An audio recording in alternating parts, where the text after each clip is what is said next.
begin our CAWASA Wednesday webinars and welcome to the first edition for 2024. We've had a long absence, I think, since last year. So it's good to have all of you back. And I know that we did quite a bit last year, and we were back to normal. So we met in person, particularly at our CAWASA Water Operators Conference in Barbados. Many of you participated. And during that time, we had many of us, or many of you got pinned as professional operators for the first time. And I just named, for those of you who missed it, we have Anderson Bowen of the Barbados Water Authority, Denver Duplessis of Wasco St. Lucia, Ezekiel Francis of the Wasco in Dominica, Shannon Vidal of the Wasco, Nicole Austin of the BWA, Barbados Water Authority, Everest Gonzalez of WASA in Trinidad, and Timothy Augustus of Trinidad, and Gary Pilgrim of WASA Trinidad. So I again want to congratulate all of you, and we were happy to have had Mr. Paul Bishop, the CEO and president of Water Professionals International, was down in Barbados with us to do the pinning. And I should also share some good news with you that in January, CAWASA too received an award from the Water Professionals International. I don't know if you can see my screen, where we received in recognition of our outstanding contribution to establishing and advancing the certification of environmental professionals. That's the 2024 award from Water Professionals International. And we also got an award that was for Ignatius Jean in recognition of outstanding contribution toward advancing certification in the Caribbean region. So we want to thank all of you for making all of that happen for us in the region. And it is because of the hard work that all of you are putting in this, attending the webinars, studying hard and working hard in your various utilities and becoming professional operators. So congratulations to all of you.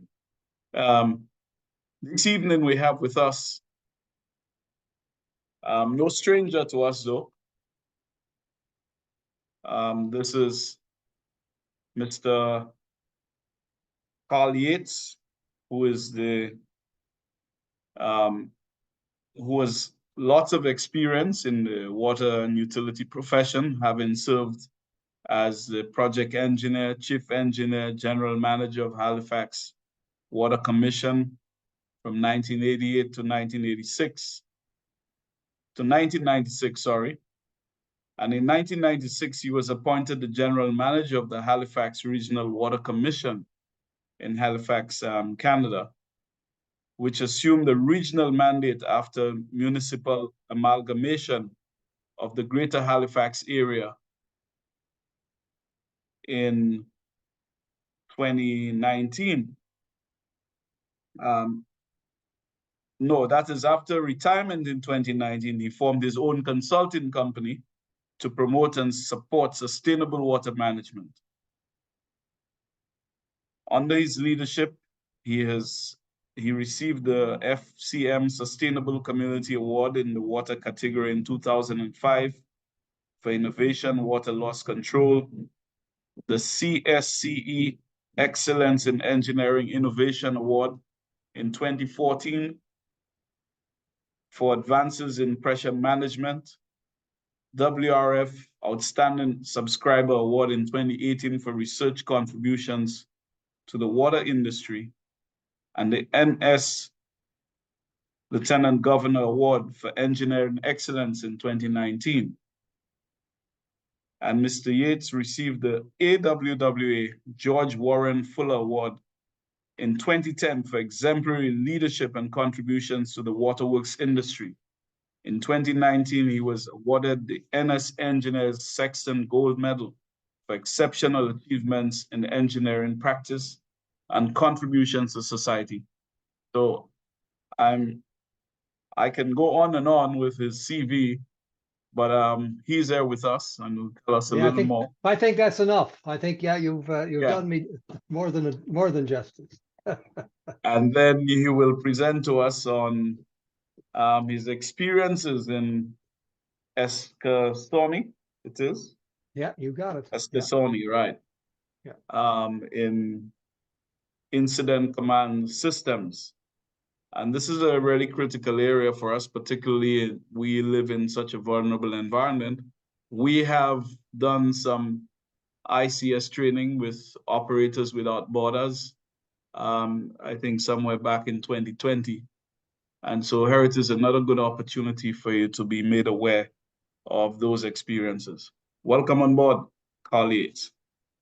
Over to you. Thank you very much. Let's see if we can make all the technology work here today, and I'll try to take over the screen. Here we go. I'll hit share screen if you allow.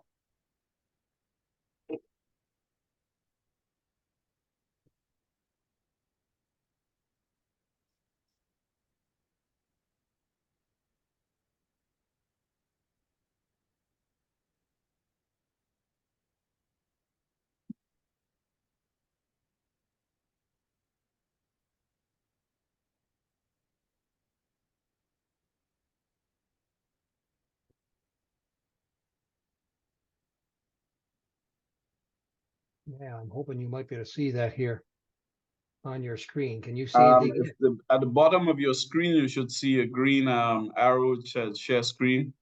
Yeah. All right, let's see how we do. Right, you're on. So you go to the next one, which is the presentation. Yeah, it says and you press share in the bottom right-hand corner. Yeah, now in theory, I should be sharing right now.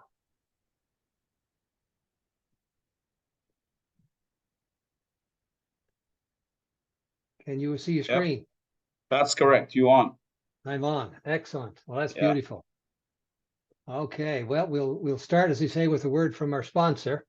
I'm here mainly, of course, on behalf of Operators Without Borders, which, of course, is no stranger to CAWASA in the Caribbean, through all the work that we've been doing together over the years. And I just wanted to remind us of that, and hopefully we'll continue to do good work together in the future. So, as you know, Operators Without Borders not only help in direct assistance during disaster or emergency situations, but also, of course, and this happened during COVID, we morphed to do a lot more training online, and in the hopes, of course, of building capacity. And I know that's what you're all about, as Ignatius just mentioned, not only for emergency response, but certification of your operators as well. So I'll echo his comments to say congratulations to those who are getting their certification and advancing as they go. So that's terrific to hear. So good place to pick it up by the numbers. There's been quite a bit of training through Operators Without Borders, and I can say that over the last couple of years, 3 years actually, we've had 200 people trained at level 100 for the incident command system level. And we've also had additional training with funding from IDB. So we got another 100 in level 100 and 170 in level 200. And then last but not least, in level 300 now, we've got 45. And you can appreciate, obviously, as we go up in the higher levels, you're going to have less numbers involved, which is to be expected. But certainly those with at least a level 200 could play a very hands-on role, certainly in any emergencies. So if you at least get your 200, I'd encourage all, certainly here, and I'm sure there's many on this call that have either 200 or their 300. So keep on going as far as you possibly can is my advice. And now to speak directly about ICS and how it really, is put in place and put in practice, I want to do a bit of a case history of a community called Eskasoni. And this is a community that I work with very closely when I was the interim chief executive officer for the Lang First Nations Water Authority. So I should point out that I've, I guess, had the privilege to be CEO for two different organizations. One, most of my work, of course, with Halifax Water, but I almost got into the consulting business. I'm back in now, I should say, but I was pulled back into a full-time job to stand up the Atlantic First Nations Water Authority, and I'll speak a bit more of that as part of the presentation. And of course, I am a director of Operators Without Borders. So the mission of the Atlantic First Nations Water Authority, you recognize that this is a mission statement that's very meaningful to provide safe, clean drinking water and wastewater in all participating First Nations communities in Atlantic Canada, delivered by a regional water authority owned and operated by First Nations. So this is first of its kind in Canada. It is an Indigenous owned and operated utility. And service approach is based on what we call two-eyed seeing. And what that means is that it takes the best of Western science and combines it with traditional Indigenous knowledge and culture and brings them together for the best approach to service delivery. And these things are not competing interests. They actually complement one another, which is why the elder Albert Marshall coined the phrase of two-eyed seeing. He made it very clear that you can see with either one of your eyes. There's no question you can do a pretty good job and you'll have decent sight. But you bring your two eyes together and you see much more and you're richer for it. And they do not, I guess, negate one or the other in terms of how they see. So they're very complementary to each other, the approach. And this lovely graphic I've got here is a storyboard that was developed when we were looking at organizational structure for the Atlantic First Nations Water Authority. So this was drawn in real time as we spoke about the preferred model for the utility. So I won't spend too much time on this other than to show you that this one slide shows the corporate governance and organizational structure for this utility. And I'll just point out some features. In the bottom, you will see the mission statement in the water. You'll see clean and safe drinking water and wastewater for all Atlantic First Nations communities. So that's symbolic, to say the least. The mission is in the water. The canoe, which is symbolic of First Nations and their journey, contains the board of directors and an elders advisory council. They provide direction and overall oversight for the journey. Above the canoe, you'll see this circle with 4 quadrants. They represent 4 of the departments of the utility: engineering, corporate services, operations, and communications and outreach. And above this, you will also see little hubs and spokes coming from each hub. That represents our operational approach, and I'll explain that a little bit later of how we do operations. But you can see on the geographic map over here, the different wigwams that are shown to represent each service area as a distinct hub and spoke area. You'll notice there's 7 wigwams, 6 represent service areas, and the one on the center, the golden wigwam, represents the future headquarters at the time we developed this. And I'm pleased to say that we have a headquarters now being built in Millbrook First Nation, right in the middle of our territory. So the vision for the Lang First Nations Water Authority is to be a recognized leader for the delivery of water wastewater services to First Nations communities across Canada. And I'm pleased to say that there are others now in Canada that are trying to model what the Atlantic First Nations Water Authority has done here in Atlantic Canada. And we expect actually the Southern Chiefs of Manitoba, and if you know where Manitoba is in Canada, right smack in the middle of the country. And it looks like they will probably be next in terms of having an Indigenous owned and operated First Nations utility. We try to our best to follow the values that have been recommended by our elders of the area. And these are elders from both the Mi'kmaq and Wolastoqiyik nations. And there's 2 prominent nations in Atlantic Canada, I should mention, 2 Indigenous groups.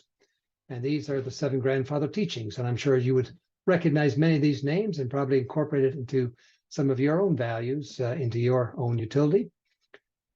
For each one, you'll see 2 words next to it, which are the Mi'kmaq and Wolastoqiyik languages that are spoken by the First Nations. And each also represents an animal in the territory. And to really make it meaningful for us, we had a First Nations artist draw this for us. And this is a mural that actually is in the wall of our headquarters in Millbrook First Nation. So it's a beautiful rendition of the corporate values for the Lang First Nations Water Authority. So this is where we really do adopt the traditions and culture of First Nations communities. So in terms of incorporation, this was a concept certainly for quite some time. I can say even the early days of 2006, this was talked about as a concept, but it really got incorporated back in 2018. So it's still fairly new. And I should point out it is an organization that is strictly owned and operated by First Nations. It is, again, the first of its kind in Canada. And you'll see a statement here that the Water Authority is not a political organization. And that was one of the things that the original board of directors did not want. They did not want politics in the water. They said this is a professional organization at arm's length, and we want to think long term. So as a result, they wanted to keep the politics out of it. And as mentioned, it's for both the Mi'kmaq and Wolastoqey communities across the Wabanaki territory. And the Wabanaki territory, for instance, it pretty much encompasses all of Atlantic Canada. So that would be 4 provinces: Nova Scotia, New Brunswick, Prince Edward Island, and Newfoundland. Currently, there are 12 communities that are members of the utility, and they joined on or before April 1st, 2023. And we expect there's going to be more to join by this April, and again, more by next April. So generally speaking, on a go-forward basis, communities will join on an annual basis. And that gives an opportunity to get to understand the communities before they are taken into full operation. So I mentioned the hub and spoke model and how it works here in Atlantic Canada. I mentioned the 6 service areas. So you can see on this map, this is a map of what you'll see is Nova Scotia, Prince Edward Island, and New Brunswick, and there are kind of 6 service areas. Within each service area, there's a hub community, which is the main community, and then surrounding it is smaller communities called spoke communities.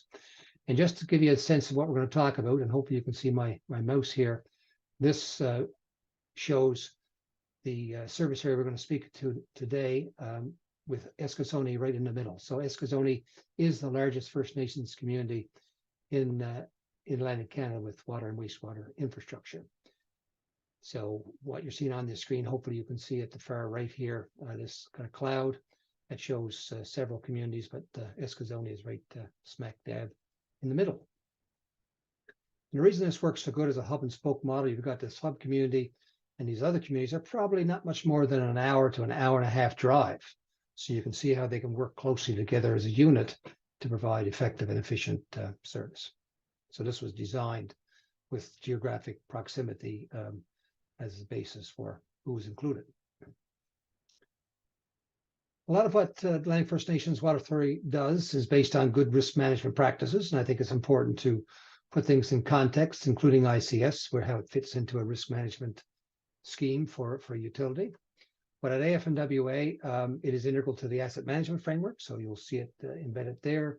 It is integral to water safety plans, and these are, of course, safety plans that are meant to be proactive, not reactive. So you try to identify hazards from the source to the tap, back to the source again, and then put actions and programs in place to mitigate and minimize the risk. And you'll see that our elders have given this a name in the Mi'kmaq language. It is Nujodameg Sumquand, which translates into "we take care of the water." So this is something that we've taken heart to. It is obviously integral to occupational health and safety. Everybody understands the importance and the risk that needs to be managed there with regard to not only employees, but the public that is part of our mandate. And the incident command system, of course, is a recognized methodology for responding to emergencies and for projects when service disruption is probable. So one thing that I've been very fortunate to do is to use ICS not only to respond to an emergency, but often if you've got a big project where there's some risk that you could have a disruption in service, why not start out that way? And that way you're ready to go should something, I guess, as we say, go bad or go bump in the night, which often happens. And of course, the goal of the incident command system is really to optimize your resources to resolve the emergencies in an efficient and effective manner. So it is definitely a way of optimizing resources to make the most of what you have. So quickly, in terms of how it applies to the Atlantic First Nations Water Authority risk management, as I mentioned in the asset management framework, you'll see This, by the way, is the medicine wheel. So this in itself is an indigenous symbol. And there are 4 pillars to the asset management framework: people and leadership, information, life cycle process, and financial sustainability. So within the life cycle process, you'll see risk is a big part of how we approach our assets. We need to know, of course, what level of service you want to provide, but what risks are we willing to take, and actually how do we measure risk? We've actually got a full register within the asset management framework.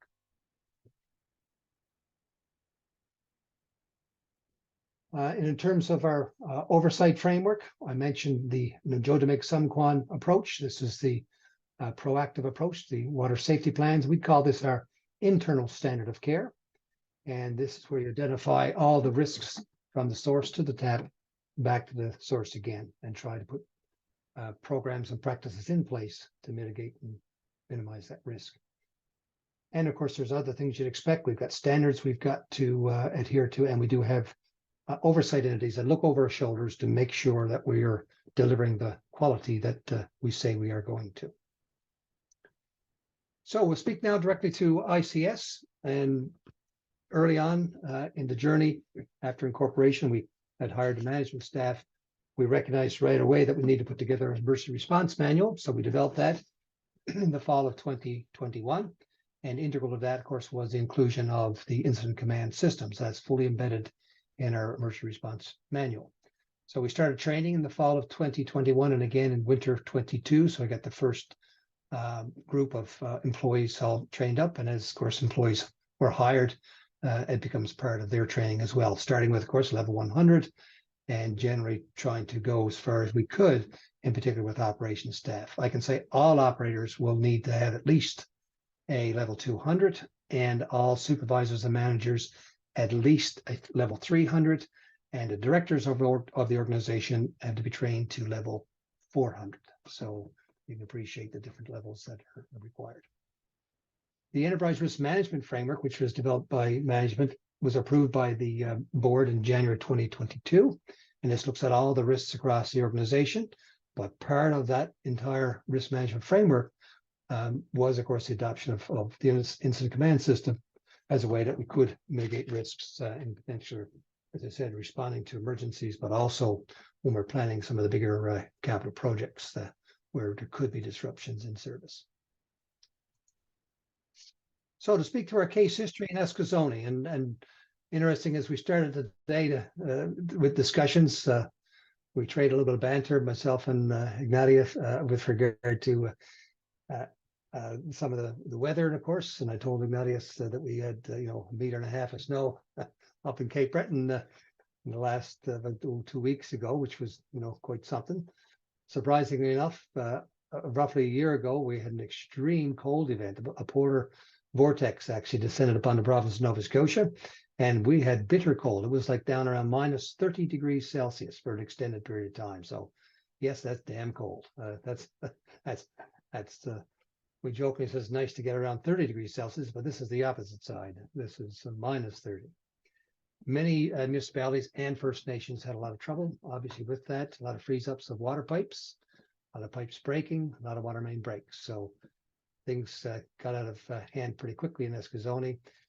They had a lot of service breaks, in particular, because they had a lot of growth. They had a lot of expansion of their system over the last 2 years. Which was a good thing, but they didn't get around to get enough soil on some of the pipes that were still not connected, by the way. These are a lot of dead-end pipes ready to be connected to homes that have yet to be built. So you can appreciate all these little stubs were frozen and they all broke, and all of a sudden we got leakage everywhere. And in some cases, as I point out, little as 2 feet of cover. And in our area, in our neck of the woods, you meant to have 5 feet of cover, so you can see what would happen there pretty quick. It didn't take long for these pipes to freeze. So all this leakage from the broken pipes led to negative pressure in the distribution system, and of course, a loss in fire protection. So not only are they providing, domestic supply, but also fire protection. As a result, there was a boil water advisory issued for part of the system called Castle Bay, and I'm showing on a map where that is. This was recommended by the First Nations Indigenous Health Branch of Indigenous Services Canada. So they played a bit of an oversight role at that time. and issued the recommended boil water advisory for the community.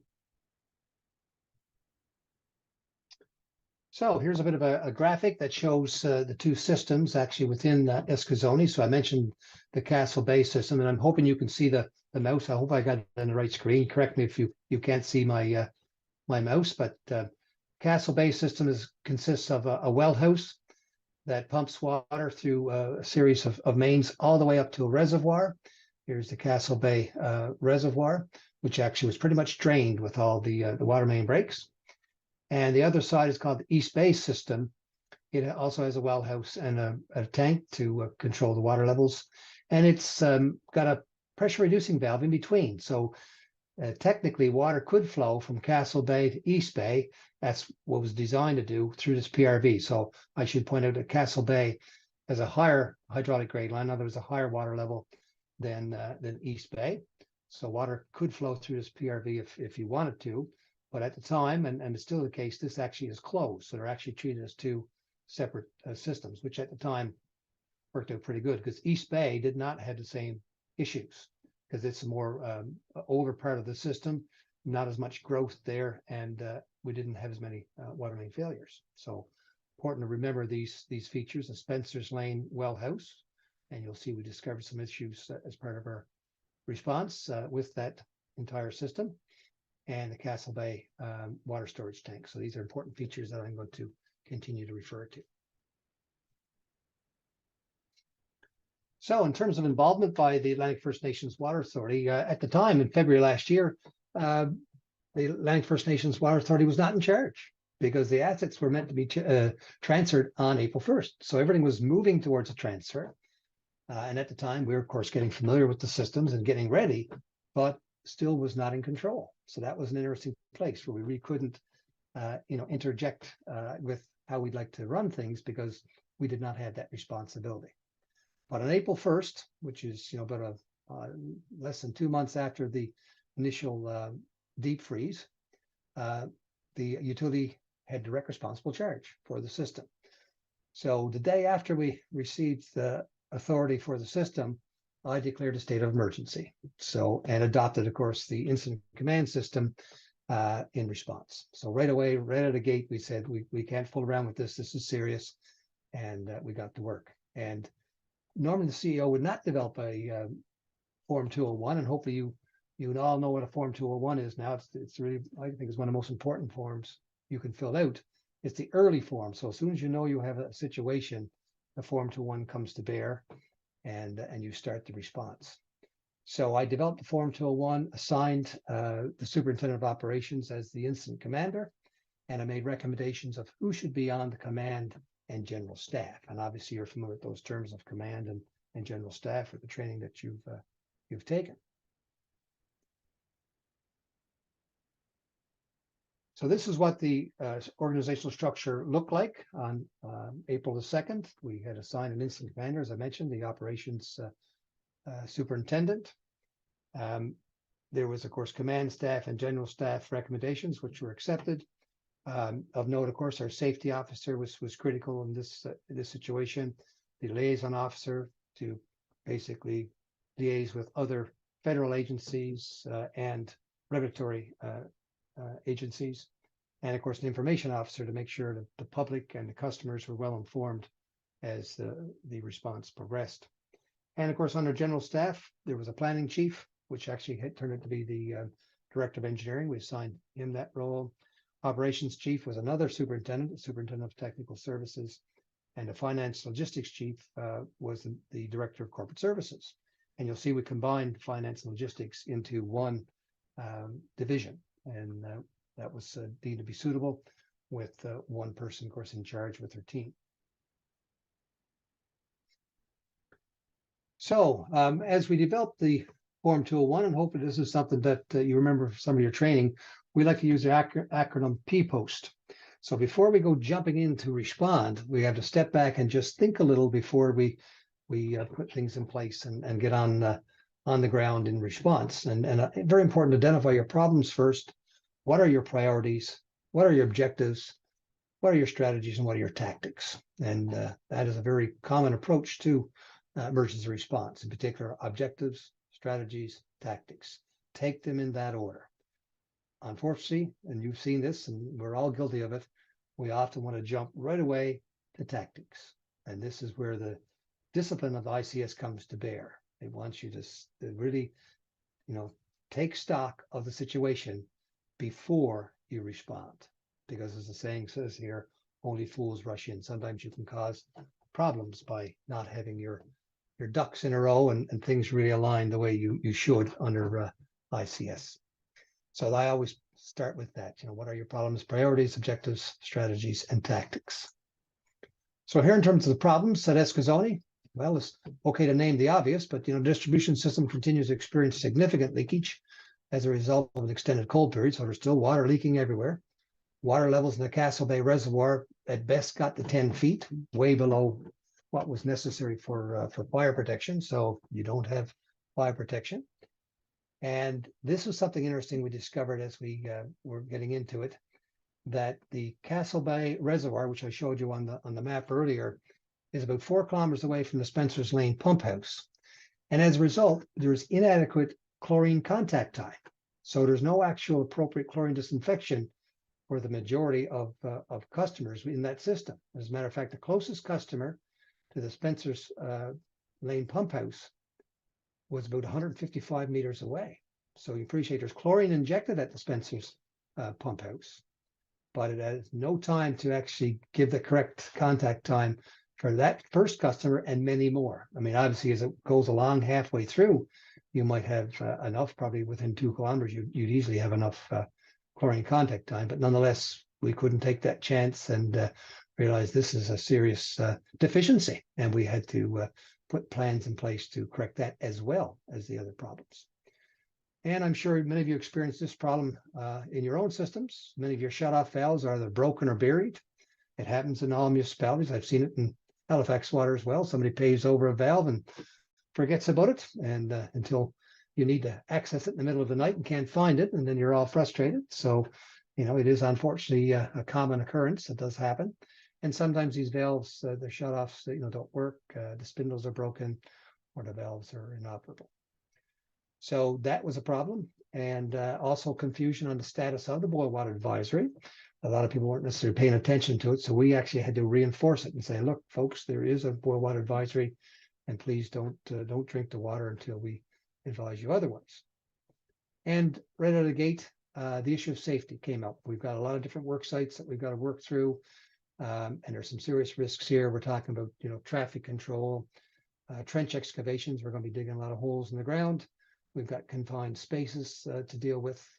We've got chemicals. I mentioned we've got chlorine that we've got to add, and we've got electrical hazards as well, because we discovered that not everything is great with some of the electrical equipment. So we had to be careful, and these are 5 of some of the highest risk issues that water and wastewater operators deal with, and I unfortunately had to say these are the ones that can kill you. So you do have to pay attention to these in particular. So in terms of our priorities, safety is the first and foremost on our minds. So we said, look, all work sites have got to be secured for safety. It is at the well house, at the reservoir, in the street, doesn't matter. We're going to be consistent here. First off, we had to make sure all of our employees had the right personal protective equipment. And I should point out, on April the 1st, the employees that previously worked for the community now came to work for the Atlantic First Nations Water Authority. So one day we didn't have responsibility for them. The next day we did. So right away we had to issue personal protective equipment to all, including vests and hard hats and ear protection, steel nose boots, all of those things that you'd expect to have. And we had to keep our residents informed on the boil advisory and remedial actions that we're taking. We want to keep our residents informed of what we're up to. We knew we had to locate and exercise some shutoff valves, because you can't fix water main breaks if you can't shut off the water. So we need to find the shutoff valves, exercise them, and repair the ones that are broken. And then once we got that done, then we can start to repair water mains. So we focused on the valves first, and then the mains second. And then, as I mentioned to you, we had a problem with the chlorine contact time coming out of Spencer's Lane. So it was a recognized deficiency. It was a deficiency for a long time, and we were I'd say not pleased to discover that when we got involved, but nonetheless, we couldn't ignore it once we saw it in front of us. So now to speak directly to some of our objectives, we had to upgrade the treatment at Spencer's Lane Pump House to control pathogens consistent with our regulations. So that's taking care of bacteria, viruses, and protozoa to lift the boil water advisory. So this is this contact time I mentioned. We also had to restore water levels in the Castle Bay Reservoir, adequate for fire protection. Okay, so not only do we need water safe to drink, it must be able to have enough volume and pressure to fight fires. And recognizing all the growth in the community, we had to establish new wells near Castle Bay Reservoir and development treatment facilities near that reservoir. And the good news is the wells were already drilled, and we thought, well, let's make that an objective so we can move quicker and get that resolved. This is more of a, as I mentioned here, a longer term objective. So this is more to do with a capital upgrade.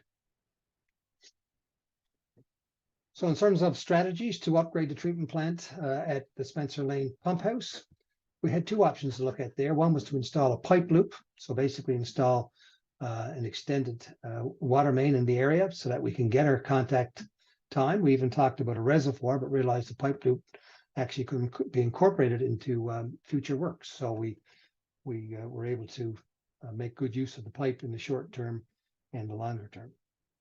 That's, I should point out, that is the way we went in the end, but we had another option. One was to install UV disinfection equipment to get the equivalent disinfection to chlorination. So we're going to bring in additional UV equipment. I should point out there was some UV there already, but it wasn't enough to give the full disinfection. And of course, we had to have at least 4 log removal of viruses as part of disinfection. And what that means is 99.99% of viruses had to be removed.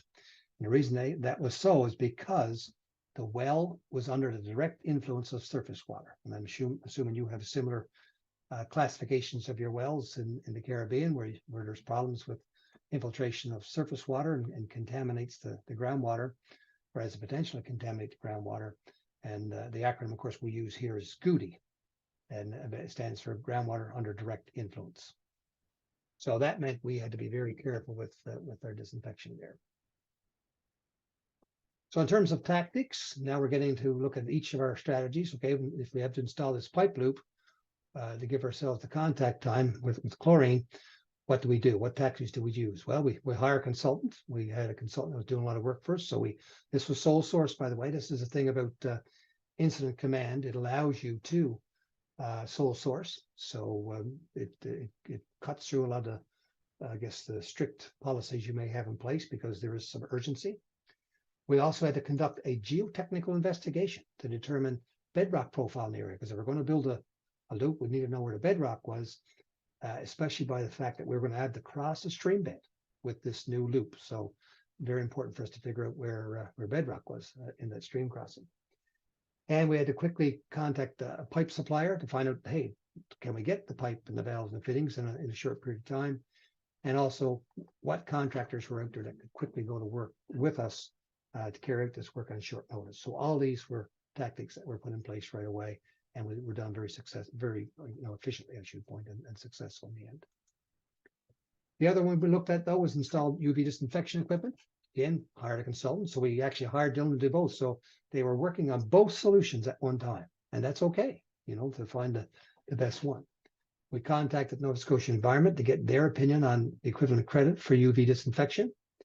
And we contacted suppliers as well to confirm the size and delivery of UV equipment. And as it turned out, this was not a short delivery time. Now you appreciate, the delivery times are getting a little bit better.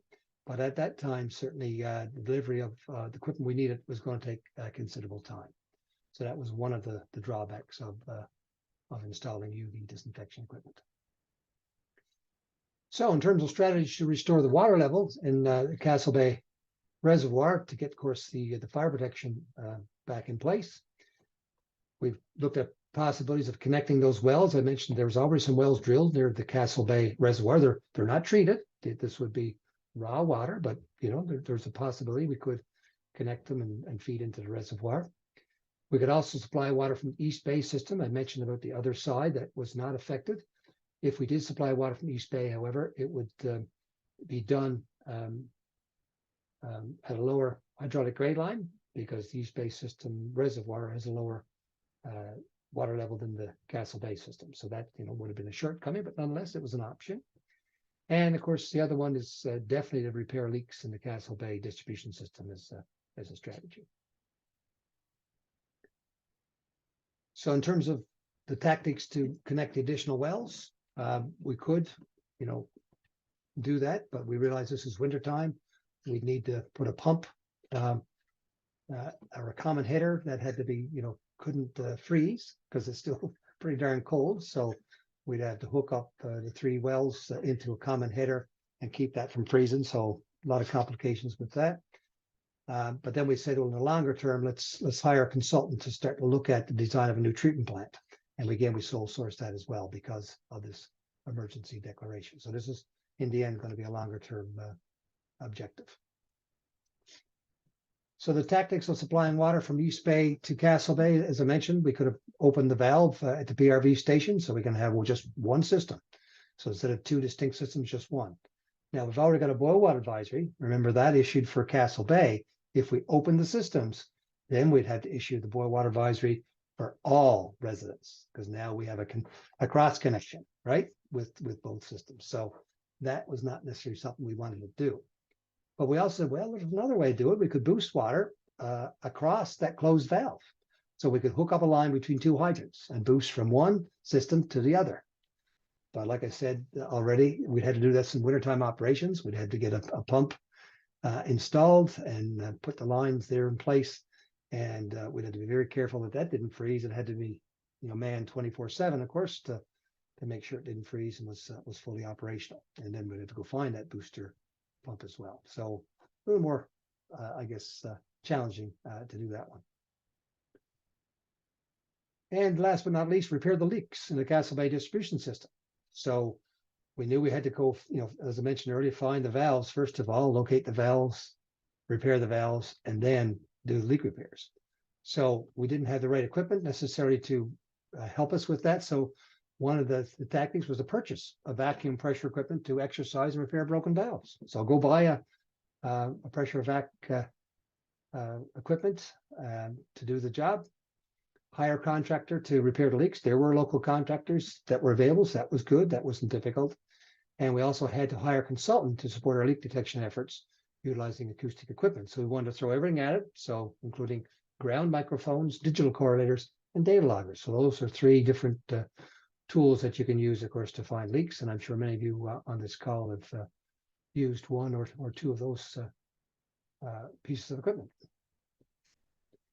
So here's the crew exercising and repairing valves with a new piece of equipment. So we actually bought this pressure vac truck. It's mounted on a trailer, and it also has, you'll see the arm coming out here on a valve.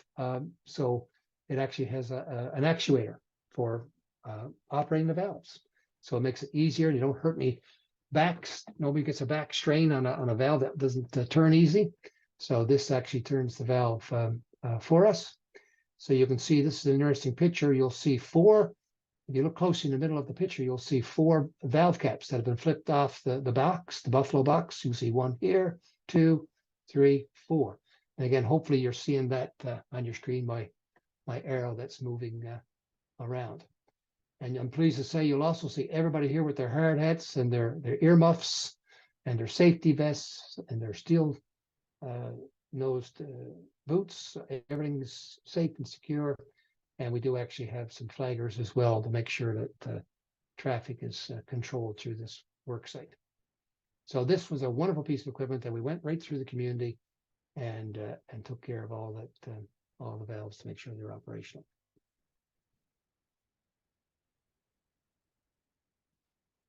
Here's some of the leak detection tools that many of you may be familiar with as well, but I'll point them out to you. This is a ground microphone. So this is the most common tool that our operators would use to find leaks. This is a pipe locator. Now this is, of course, only good if your pipe is of metal or has got tracing wire on it, so you can find it. This is a digital correlator. This is much more advanced, and this is something you hook up between two fire hydrants to really pinpoint where a leak might be.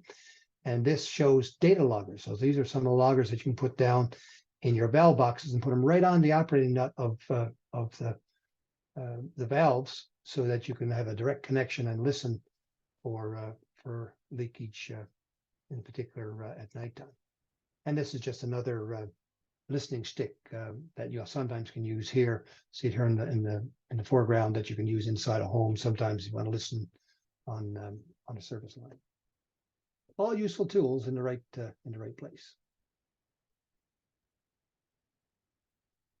So in terms of responses, of course, as you're all familiar with, when you're operating, especially over a longer period of time, you should be developing incident action plans. And these, of course, are plans that are developed through the planning chief. He's the person that coordinates. Planning chief, of course, speaks in particular with the operations chief to make sure that all resources are being taken into consideration. In our situation, we established a 24-hour operational period for our incident action plans. And every morning we had a sit rep to discuss what happened the day before and what was in front of us for the day. So each day, early in the morning, we got together and said, where are we? What have we done and what's left to do? And of course, in compliance with the ICS formalities, the sit rep is led by the planning chief. As you probably, for those of you who have been a planning chief, you know that you actually have most of the work to do, believe it or not. The planning chief is the key person that has to document everything and keep things organized and moving. Now, hopefully you can see this screen, and this is really, okay, that's nice. You talked about all these wonderful things we did. Were we successful? What the hell did we do? You know, this approach work? So you can clearly see the cold snap on February 4th. You'll see, hopefully, again, you can see with my cursor, I'm putting it around the cold snap, February 4th, 2023. See, everything looked nice in the reservoir, and then all of a sudden, bang, it hit hard and it hit fast. And the next thing you know, there's no water in the tank, can't keep up, in serious trouble. And of course, right away, the boil water advisory was issued. Okay, so I think on February 8th, actually, the boil water advisory was put in place, and things are not going well. On April the 1st, we became in charge as a utility, and it says here April 1st, but that's when we took over. But really, technically, I guess, was April 2nd when we put together our Form 201, called the first meeting, and said, we are now under ICS. Let's make things happen. So right away, we had to get our equipment in. And you saw earlier where we purchased that pressure back trailer. We got that. We were already looking at that, by the way, I should point out. So it didn't take us long to find that and bring it right away to Eskasoni. And we started exercising valves with it and starting repairing valves. And then once we had some the valves fixed and repaired, we were able to close them. We started in on our leak detection and repairs. And by April 24th, which is my birthday, by the way, we pretty much had all the leaks taken care of that we could at least see at the time. And as a result, you'll see that quickly after that, the reservoir got back to normal, and we were able to say we now have fire protection in place. So I'm going to zoom in a little closer here now with that. Take a closer look. So you can see on April 26th, so that's 2 days after we finished our main repairs. Didn't take long for us to get back to the high level that we needed to get. And now you can see this lovely diurnal curve that keeps repeating itself. Hey, there's your overnight flow, you know, your high point that you reach at nighttime. Here you reach it again on April 27th, and here you reach it again on April 28th. But you'll notice that each day we're gaining. We're doing quite well, to the point that even during lunchtime on April 28th, we're able to fill the tank. And again, it's supper time. And that was a remarkable, because that had not been done for years, that you could actually fill the tank during the daytime. So not only did we find leaks that happened as part of the cold snap, we also found leaks that were running before then. So that was a big success, and it was nice for our operators to be, you know, leading this and fixing the leaks themselves, because they took great ownership and great pride in fixing their system. And that's the way you had to look at it. It was their system. They took ownership, and they were able to fix those leaks during the month of April. So in summary, I always say the Form 201 gets you off to a good start. So if you've not used the Form 201, please use it in your next emergency response, because it really does establish your objectives, your strategies, and your tactics for what you initially see, to start your response. I can say it was successful in restoring fire protection in Eskasoni. So you can see there by the end of April, we had fire protection. We can let everybody know. What we did not have was safe water, because we still had to install a pipe loop to get the appropriate chlorine contact time. But I'm pleased to say that was completed by last fall, and we're able to lift the boil water advisory. So that was the right approach. And that pipe loop also is going to serve a double purpose in the future. It's also going to feed a new reservoir that we'd like to build near Spencer's Lane. So we're going to have another reservoir at Spencer's Lane and another treatment facility near Castle Hill Reservoir. So we're going to have some redundancy. Okay, so when you talk about resiliency built in the future, we will have some redundancy with two systems that can treat and deliver and store within Castle Bay. The ICS was used, as I mentioned, to fast track development of that new treatment plant near the Castle Bay Reservoir. So we were able to sole source that to consultants right away, and we expect that to be built this year. So that's going to be hopefully completed by the end of this year. And one thing you should know about First Nations communities, certainly in Atlantic Canada, they love Facebook. And I don't know what it's like in the Caribbean, but it was the best way for us to keep the residents up to date with their communications. And once it was on Facebook, it was everywhere. So that was something we learned in the early days of our operation. And that, my friends, concludes my presentation. And Walalio and Waliwan, which is thank you to you all in both Mi'kmaq and Western languages. So with that, I think I shall stop sharing. And Thank you, Carl. A question or two, and then by gosh, I'd be pleased to I have a go haven't at it. seen any yet in the chat, but please feel free, colleagues, if you have questions, please shoot. You may use the microphone or place them in the chat room. Yes, good day, sir. I have a question. Yes. In respect to the chlorine contact time, right? Yeah. Are you in there? Hello? Can you hear me? I can, okay. yeah. Yeah, we are hearing. What made you come to the conclusion that you did not have enough contact time? Like, is it a case of you getting polyforms in your results or something like that? Yes. As part of our due diligence, we hired somebody to take a look at that right away. Our own experience told us that this was, a potential problem when we discovered the amount of UV intensity. Once we were able to look at the equipment, we said, this is not enough UV intensity to give us contact time. So we did some calculations through a consultant, and we were nowhere near the amount of contact time. As a matter of fact, I think we were probably only equivalent of around, not much more with the bit of chlorine that we had and the UV disinfection. We were less than 2 log removal. So we were a long ways away from having the 4 log removal that was required. So we figured out the options, how much pipe we had to put in.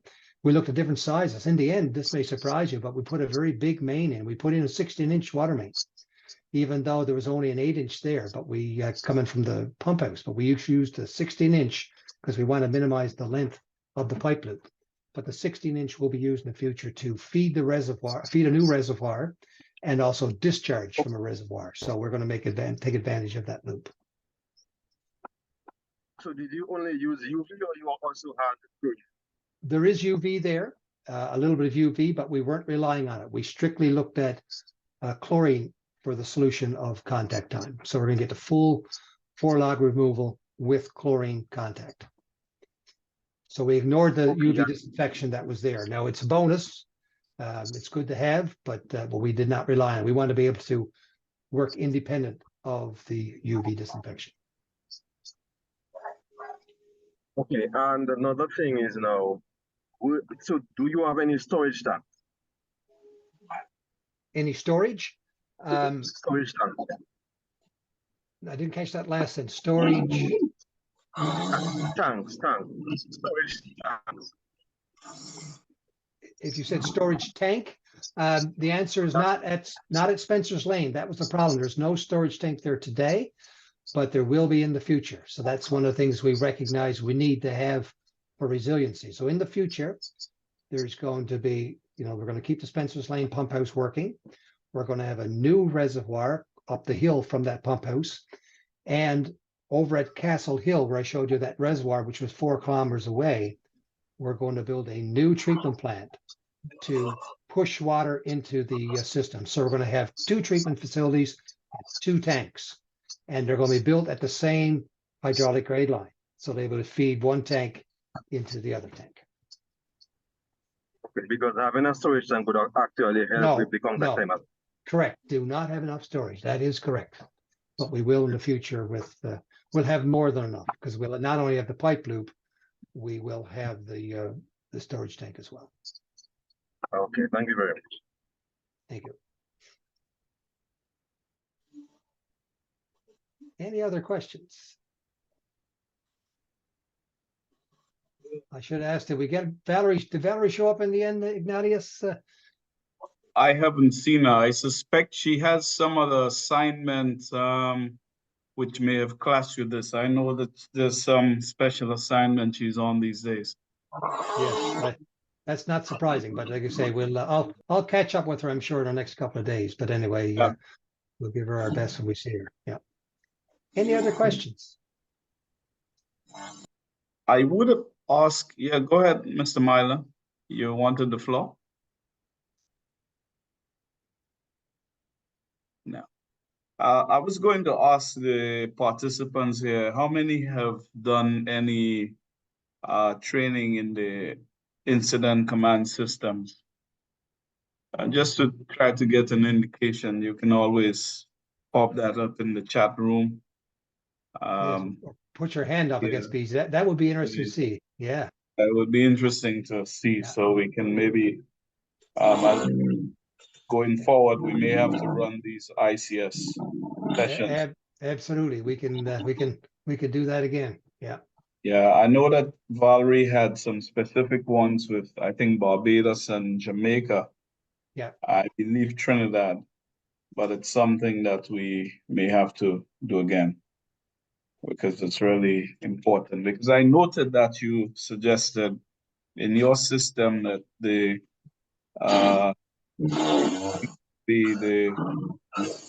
at least at the level of the operators, they should have at least 201, and 203 would be level of supervisors, and is it 204 would be, or 400, 400, yes, it's 200, yeah, 200 for operators, 400, 300 for your managers, yeah, and supervisors, and right. 400 for your senior managers and directors. So a guy like yourself, Ignatius, would have a higher qualification than others, because you're going to be looking at a broader response many times. Yeah. Just checking. Thank you for letting us know how many of you were already. Yes, so quite a few, but I see some that are interested. So I'll make sure we let Valerie know, and I'll send her a note afterwards that we've got some folks that would be interested. So maybe if you want to take stock, Ignatius, for us, and let us know if you want. It's something I will follow up with Valerie, and maybe with, of course, we would have to start at level 1. Yes. And there's some project proposals we'd have to, because the level 2, there's a cost to it. So we will have to liaise with our utilities to put those on. Yeah. I'm pleased to see somebody responded saying they've got an ICS 300 designation. So right. Anderson Bowen, just not to pick on you, Anderson, but well done. I'm glad that you do have a level 300. That's a significant certification. Yeah. Brilliant. Yeah, you're the guy that could be in charge of an emergency response with that qualification, so be careful. Now you're trained, you might be called upon. Yeah. Any other questions do you have, colleagues? you don't have any other questions, I'd like to. I think Leroy is trying to make a comment. Please go ahead, Leroy. Leroy. And if you can't come through in the audio, you can always try the chat box, Leroy, and I'll see if I can pick it up there. Yeah, perhaps put it in the chat box. We're not getting you.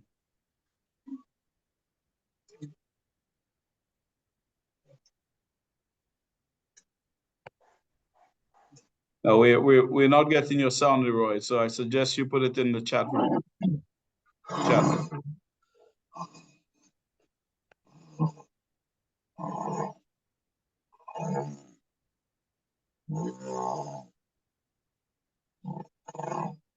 No, it seems you have a communication problem there. So. Yeah, of course, folks can always send me an email as well, Ignatius. Yeah. So if you want to give my email address, that'd be fine. carldugyates@gmail.com. If anybody wanted to follow up with a question, I'd be pleased to answer it.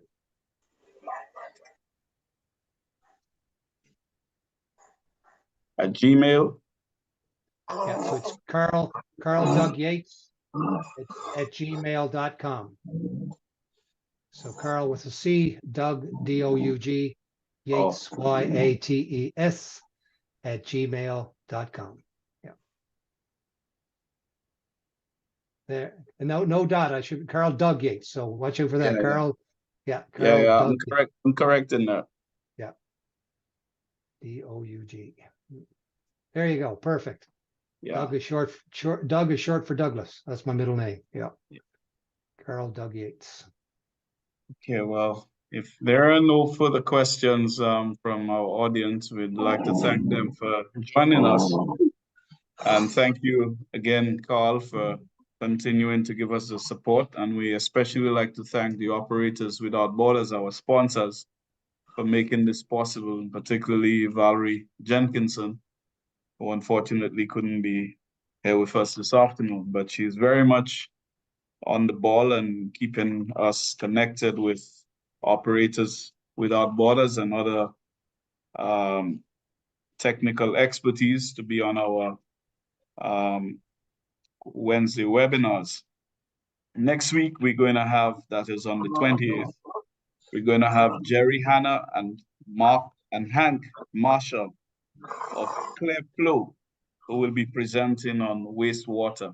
I think it seems to be very interesting. I wouldn't let the cat out of the bag because I already have received their bios and their presentation, but I certainly will urge you to join us again next week, Wednesday, the 28th of February, for presentations by the Cleflo team of Jerry Hanna and Hank Marshall. I will be circulating the links very shortly, and also the recording of this session today.